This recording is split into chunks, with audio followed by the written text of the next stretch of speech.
Hi everyone.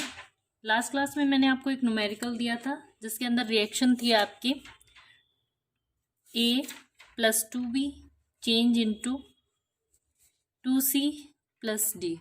ये एक reaction थी जो कि क्या थी, एक रिवर्सिबल रिएक्शन थी जिसका टेम्परेचर मैंने आपको बताया था 25 डिग्री सेंटीग्रेड, जो केल्विन में कन्वर्ट होके कितना हो जाता है, केल्विन में कन्वर्ट करके बताओ इसको क्या होगा। 25 डिग्री सेंटीग्रेड प्लस क्या हो जाएगा आपके 273, तो ये कितना हो जाएगा आपके 298, 358 और 729, तो 298 केल्विन हो गया। ये तो हो गया इसका टेम्परेचर। ठीक है, अब क्या है, बी की इनिशियल कंसंट्रेशन जो है वो ए की इनिशियल कंसंट्रेशन से 1.5 गुना है। ठीक है, यदि ए की कंसंट्रेशन मान लो 1 है तो बी की कंसंट्रेशन आपकी कितनी हो जाएगी, चलो एक बार यही लिखती हूँ, बी की कंसंट्रेशन कितनी हो जाएगी 3/2A। 3/2A बराबर किसके हो जाएगी आपके, बी की कंसंट्रेशन के। ये आपके क्या थी, इनिशियल कंडीशन दी थी मैंने आपको, इनिशियल कंडीशन। ठीक है, और एक को दिया था इसके अंदर ए और डी की कंसंट्रेशन इक्वल है कब, जब ये क्या है, इक्विलिब्रिया में है। ए की कंसंट्रेशन इक्वल्स टू क्या है, डी की कंसंट्रेशन एट इक्विलिब्रिया। ये किस कंडीशन में थी, ये तो इनिशियल कंडीशन थी, ये आपकी क्या थी, एट इक्विलिब्रिया। ठीक है, साम्य अवस्था के अंदर ये कंडीशन थी। अब इस टेम्परेचर पर आपसे क्या पूछा गया था, साम्य स्थिरांक की गणना करनी थी आपको। क्या बताना था आपको, कैसी बताना था, साम्य स्थिरांक की गणना करनी थी। तो अपन रिएक्शन को इनिशियल कंडीशन और फाइनल कंडीशन लिखते हैं अपन। स्टार्टिंग में रिएक्शन क्या है आपके A+2B चेंज इनटू 2C+D। प्रारंभ में मान लिया ए की कंसंट्रेशन ए है, बी की कंसंट्रेशन बी है, सी की कंसंट्रेशन इनिशियल कंडीशन में क्या होगी, ये इनिशियल कंडीशन लिख रही हूँ मैं, ठीक है ना, इनिशियल प्रारंभिक अवस्था, इनिशियल कंडीशन। इनिशियली क्या होगी इसकी कंसंट्रेशन, जब रिएक्शन स्टार्ट नहीं हुई तो इसकी कंसंट्रेशन भी 0 और इसकी कंसंट्रेशन भी क्या होगी आपकी 0। अब इक्विलिब्रिया पे क्या हो जाएगा, इक्विलिब्रिया क्या होता है, साम्य अवस्था। जब क्या हो, रिएक्शन की रेट क्या हो, फॉरवर्ड रेट, रिएक्शन की रेट इक्वल्स टू क्या हो जाए, बैकवर्ड रिएक्शन की रेट।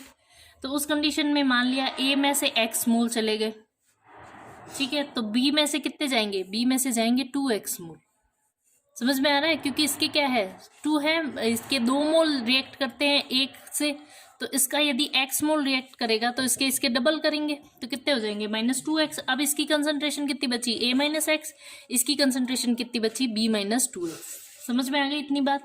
प्रोडक्ट फॉर्मेशन में इसकी कंसंट्रेशन कितनी बनेगी 2x और इसकी कितनी बनेगी x। इतनी चीज क्लियर हो गई आपको। अब क्वेश्चन के अकॉर्डिंग A-x जो है ये इक्विलिब्रिया की कंसंट्रेशन है, इक्वल्स टू किसकी कंसंट्रेशन के, आपके डी की कंसंट्रेशन के बराबर किसके हैं, एक्स के। समझ में आ गया, एक कंडीशन दी थी एट इक्विलिब्रिया आपको, ए की कंसंट्रेशन इक्विलिब्रिया पर डी की कंसंट्रेशन के इक्वल है, तो इक्विलिब्रिया में इसकी कंसंट्रेशन ए की A-x हो गई और डी की कंसंट्रेशन कितनी हो गई, x हो गई। तो ये क्या लिख सकती हूँ मैं, इसको इक्वेशन 1 लिख सकती हूँ। क्लियर हो गई इतनी चीज। ऐसे ही इसको और सॉल्व करूंगी तो क्या आ जाएगा आपके पास में, A-x इक्वल्स टू क्या आ गया x, तो a इक्वल्स टू क्या आ गया आपके 2x। ये चीज समझ में आ गई आपके, a इक्वल्स टू क्या आ गया आपके 2x। इतनी क्लियर हो गई चीज। नेक्स्ट b के लिए लिखा, b की इनिशियल कंसंट्रेशन क्या थी 3/2A के। इनिशियल कंडीशन में b की जो कंसंट्रेशन थी वो क्या थी 3/2A के। ये अपन ने क्वेश्चन के अंदर लिखा है। ये जो इनिशियल कंडीशन है, इनिशियल कंडीशन में बी की जो कंसंट्रेशन है, बी की कंसंट्रेशन हमने क्या मानी है स्मॉल बी, और ए की कंसंट्रेशन मानी है स्मॉल ए। तो स्टार्टिंग के अंदर इसकी जो कंसंट्रेशन थी उसकी ए की क्या थी 3/2 थी, तो मैंने क्या लिख दिया बी इज इक्वल्स टू क्या आ गया आपके 3/2A। क्लियर हो गई इतनी चीज। बी इक्वल्स टू क्या आ जाएगा आपके 3/2A। ए की वैल्यू हमें पता है यहाँ पे इक्वेशन 2 से, इक्वेशन 2 से a की वैल्यू क्या है 2x, वैल्यू पुट कर देंगे, b इक्वल्स टू क्या आ जाएगा 3/2 इंटू क्या आ गया आपके 2x। क्लियर हो गई इतनी चीज। 2 से 2 कैंसिल हो जाएगा तो ये क्या आ जाएगा b इक्वल्स टू क्या आ गया आपके 3x। ये आपके आ गई इक्वेशन 3। क्लियर हो गई इतनी चीज। नेक्स्ट है आपके, अब हमें पता है ए की कंसंट्रेशन और बी की कंसंट्रेशन दोनों की पता है, तो इससे हम क्या निकाल सकते हैं, बी माइनस टू एक्स यदि करूं, बी माइनस टू एक्स कहाँ क्या है, अपने एट इक्विलिब्रिया है ना, तो इसकी वैल्यू निकालू बी माइनस टू एक्स की, तो वो किसके बराबर आ जाएगी, बी की वैल्यू हमारे पास में 3x, ये आ गई 3x, 2x करूंगी इसमें से लेस तो कितना आ जाएगा आपकी x। क्लियर हो गई इतनी चीज, ये एक और चीज पता चल गई हमें, इक्वेशन 4 मान लो इसको, यहां तक समझ में आ गया सबको। अब क्या करेंगे, द्रव्यानुपाती क्रिया के नियम से क्या है आपके, लॉ ऑफ मास एक्शन क्या कहता है, केसी जो होता है वो किसके बराबर होता है, प्रोडक्ट की कंसंट्रेशन। अब ऊपर क्या आएगा आपके, एन की वैल्यू क्या आएगी 2, क्योंकि सी क्या है इक्वेशन के अंदर 2 मोल बन रहे हैं, सी क्या बन रहे हैं आपके 2 मोल। क्लियर हो गई इतनी चीज, तो सी स्क्वायर इंटू डी अपॉन में क्या आ जाएगा, ए इंटू बी की पावर क्या आ जाएगी आपके 2। ठीक है, अब आपको इसमें से सबकी वैल्यू पता है, सी की पता है, डी की पता है कंसंट्रेशन, ए की पता है, बी की पता है, कैलकुलेट करके निकाल लो। अब इतना कर दिया मैंने, अब नेक्स्ट स्टेप जो है, अब सिर्फ कैलकुलेशन बची है, ये मान लो शायद बच्चों को आ नहीं रहा था, इसके आंसर सबके आने चाहिए। ये क्लियर हो गई, नहीं आई तो समझ आई तो आप मुझसे पूछना, लेकिन इसका आंसर अब आप मुझे कैलकुलेट करके बताओगे, ये आंसर आपको कैलकुलेट करना है। कुछ बच्चों को नहीं समझ आ रहा था तो अब ये इतना तक कर दिया, अब सिर्फ आपको वैल्यू रखनी है, सी की कंसंट्रेशन, डी की कंसंट्रेशन सबकी दे रखी है, ये रही सी की, डी की और बी की वैल्यू अपन ने इक्वेशन 3 में निकाल ली, ए की 2 में निकाल ली। अब सारी वैल्यूज आपको पता है, अब कैलकुलेट करके मुझे सही आंसर चाहिए और सारे बच्चों के आंसर चाहिए, ठीक है ना। नेक्स्ट अपन टॉपिक स्टार्ट करने वाले थे, फैक्टर अफेक्टिंग इक्विलिब्रियम कांस्टेंट। ध्यान रखना ये इक्विलिब्रियम कांस्टेंट को प्रभावित करने वाले कारक है, ना ही केवल कांस्टेंट को प्रभावित करने वाले कारक, ये अलग होते हैं, और केवल इक्विलिब्रियम को प्रभावित करने वाले कारक भी अलग होते हैं। फैक्टर अफेक्टिंग इक्विलिब्रियम अलग है, फैक्टर अफेक्टिंग कांस्टेंट अलग है, और ये क्या है आपके फैक्टर अफेक्टिंग इक्विलिब्रियम कांस्टेंट यानी केसी को प्रभावित करने वाले कारक है, ये ध्यान रख लेना। इसको KEQ भी लिख सकते हैं अपन, ठीक है। टेम्परेचर का क्या इफेक्ट होता है, ये मान लो ए रिएक्शन है, चेंज इनटू इक्विलिब्रियम है किसके साथ, बी के साथ, इसका रेट कांस्टेंट मान लो K फॉरवर्ड, इसका K बैकवर्ड, ठीक है। अब ये मान लो एंडोथर्मिक रिएक्शन है, तो हीट देने पर क्या हो जाएगा, और ये मान लो एक्सोथर्मिक रिएक्शन है, तो डिपेंड करेगा कि रिएक्शन कौन सी एंडोथर्मिक है और कौन सी एक्सोथर्मिक। एंडो और एक्सोथर्मिक के अनुसार इसकी रेट कांस्टेंट की वैल्यू क्या हो जाएगी आपकी, चेंज हो जाएगी, ठीक है। बस इतनी ही चीज इसमें आपको पता होनी चाहिए, ज्यादा डिटेल में नहीं पढ़ना आपको। नेक्स्ट है आपके mode of representing the reaction.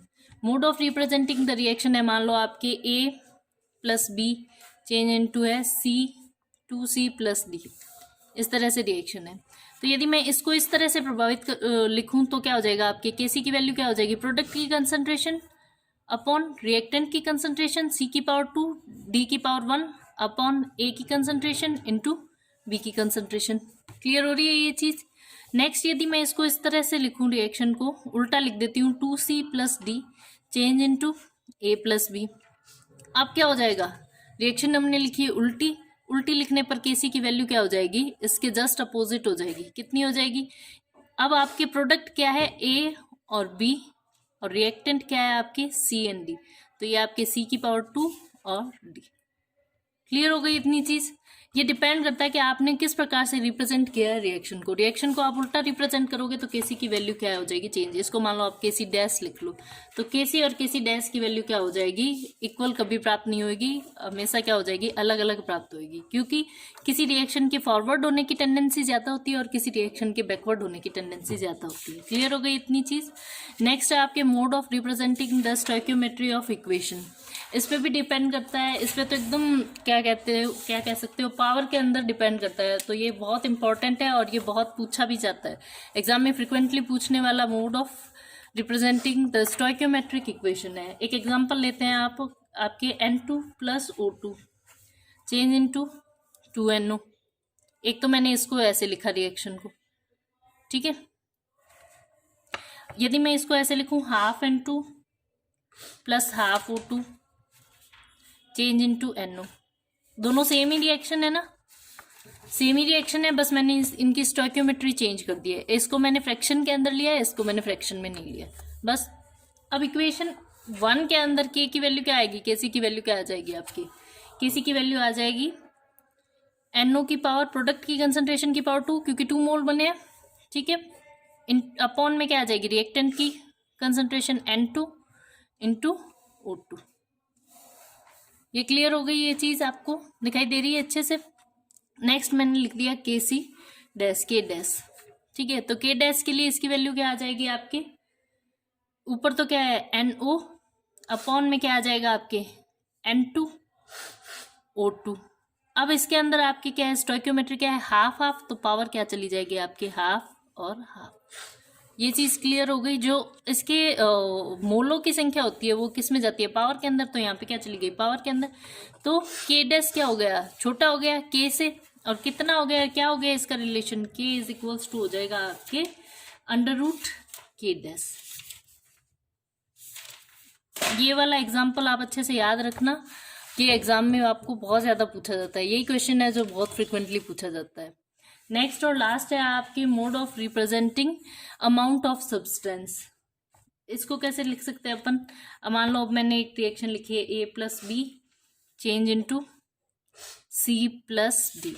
अब मैंने या तो ऐसे लिख दिया K की वैल्यू, मैंने इसकी सब्सटेंस की कंसंट्रेशन या अमाउंट कैसे डिनोट की है आपको, C की कंसंट्रेशन, C का एक्टिव मास इंटू D का एक्टिव मास, अपॉन में क्या आ गया आपके A का एक्टिव मास इंटू B का एक्टिव मास। ये तो जनरल फॉर्मूला है। अब मान लो ये गैसियस रिएक्शन होती है तो इसको कैसे डिनोट करते हैं, K इज इक्वल्स टू, इसको Kp से डिनोट करते हैं अपन, कंसंट्रेशन तो C से डिनोट करते हैं और प्रेशर को P से डिनोट करते हैं। तो आपके रिएक्शन को रिप्रेजेंट करने का तरीका क्या हो जाएगा, Kp की वैल्यू क्या आ जाएगी, C का वेपर प्रेशर, D का वेपर प्रेशर अपॉन A का वेपर प्रेशर एंड B का वेपर प्रेशर। तो इसकी जो वैल्यू होगी Kp की वैल्यू वो अलग आएगी और Kc की वैल्यू जो होगी वो आपके अलग आएगी, ठीक है। तो ये भी क्या है आपके इक्विलिब्रियम कांस्टेंट, ये भी इक्विलिब्रियम कांस्टेंट है, लेकिन ये कंसंट्रेशन बेस्ड है और ये क्या है वेपर प्रेशर बेस्ड है, ठीक है।